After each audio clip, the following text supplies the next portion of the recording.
Okay, so I'm back with scissors in tow. So after you've cut, well, shaped and then cut each of your tags, which I'm going to do now quickly, you may be thinking, my, that surface that she's working on looks very much like a floor. And you are correct, my friends. It is the floor. Life has been really chaotic and crazy around here. My scrapbook room is a disaster zone, which I need to clean up before National Scrapbooking Day on Saturday. One, because I'm having about a dozen ladies over to play with me. But I can't get anything done unless I clean up my space. So once you have a tag like this, or 7 of these, actually no, you'll have 8. Hello, Wendy. You'll have 8 of these. 7 for the interior portion of the mini tag book, and then of course the 8th one will be your cover. If you'd also like to have a back tag to enclose your book, you can do that, but I opted for just the cover. Alright, so then the next step is to pull out your adhesive. Now I have to say, I chose to use on my particular mini book Paper Source, which is a paper store in my area, and they sell some scrapbooking supplies, stamping supplies, and an assortment of just divine papers.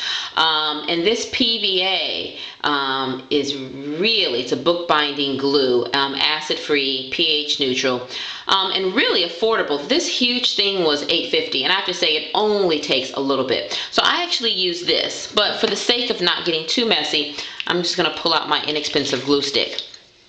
Let's see if you can see me. There you go. So I like the PVAs for projects like this because it really adheres quite well. So once you do that, you get your pattern paper. This is a little bit of sassafras last, and you place your tag down. Now, normally I would let this dry. Oops, I hope you can see that. Dry just a tad. But in this particular case, we're going to move forward. But rather than cutting around, which would give it a nice look, which of course you can do, I suggest that you try something a little different. And so what I did is that I literally use this cardboard tag as my guide, and I tore along the edge. Now I have to say it's a little easier if you glue all of your tags to the pattern paper. Give them about 5 minutes or so to dry, depending on the adhesive or glue that you use, and then come back and begin the tearing. Alright, so go all the way along and tear. Okay. Now, I'm going to try this side. I probably should have left a little bit more space, but I can make it work. There we go. Alright, so you have to do teensy-incy tears. Oh, and it's really fairly easy. Now, I admit I cheated, and right here on the tip, I found that the paper was really hard on this short end of the tag, and so it was easiest, this end right here, it was easiest just to cut that off. But it gives you a really kind of rough edge, which I quite appreciate. So, once you do that, you of course move on to the second, and I'm just going to use the same. I'm going to use the same paper in this demo here, and rubbing my glue on, slapping my tag down. All right, there we go. And oh. Okay, you see how insane I am? Alright, now we're going to tear again. Tearing along the edge. Alright, it's kind of awkward doing it like this. Alright, oops, see that one tore. Alright, so sometimes it works without me having to cut it. Alright, and you just kind of press, let's see if you can see that. I'm pressing down to hold the section that I'm actually about to tear. And so that seems to work quite well for me. Alright, so I kind of move my finger, my thumb, along the edge that I'm tearing. Alright, and then do the same thing here. Okay, and there we go. All right, and again, I like the fact that it's kind of rough. It gives it a little funky look to the precise cut. But if that's what you want to go for, please be my guest. Okay, so the next step is to apply some gesso. Now, I must admit, I've been on a bit of a gesso kick working on some other projects. I just started an art journal, which one of these days I will share. It has been a total blast. So there are two different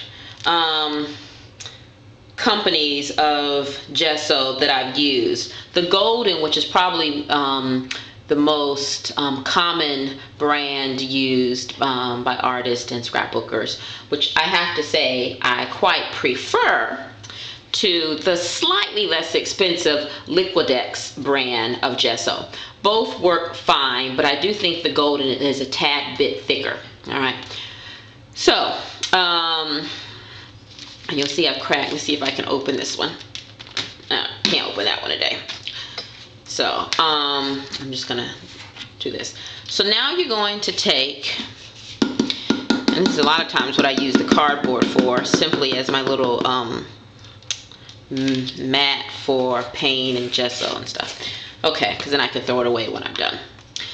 So then the next layer, so layer 1 of the 7 layers of bliss tag mini book, layer 1 was your pattern paper. Layer 2 is going to be your gesso.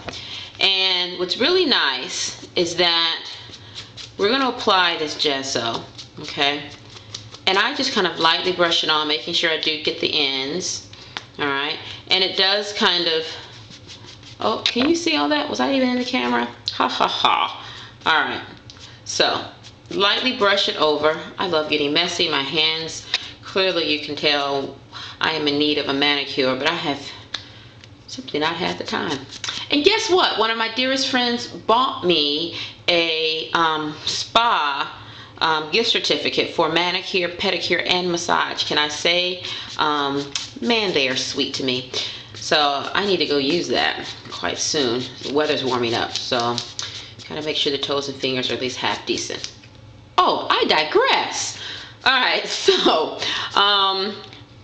get your, you can see, you can decide that you want to do a little bit heavy in certain sections, which is perfectly fine. All right, so do all of your tags. All right, now I did this one evening, so then I went to bed. So the next day, all of my tags were dry and fine. Although I must say, if you do a light coat of the gesso, it really takes, in fact, like right before our eyes, it really takes only a few minutes to dry. All right, so then the next step is to bring out, did I bring it? Fabric. Okay. So your next layer is fabric, and I use the PVA for adhering the fabric, or to adhere the fabric. But again, just for the sake of this little quick tutorial, and I'm gonna cut this. And in some cases, I did use my scissors. In other cases, I just kind of tore the fabric to give it a nice rough look. And then you can decide where it's most appropriate, let me watch that, to adhere your fabric to the tag.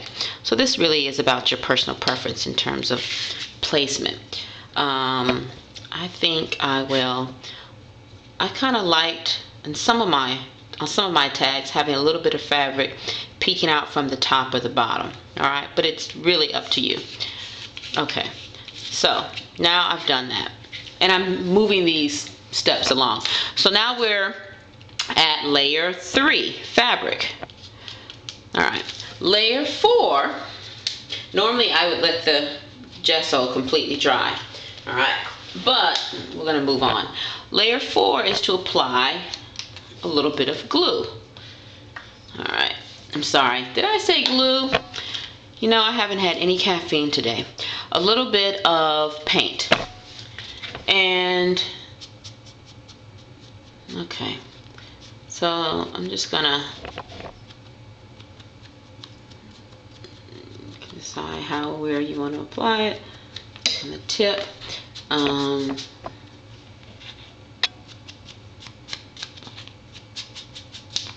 Okay.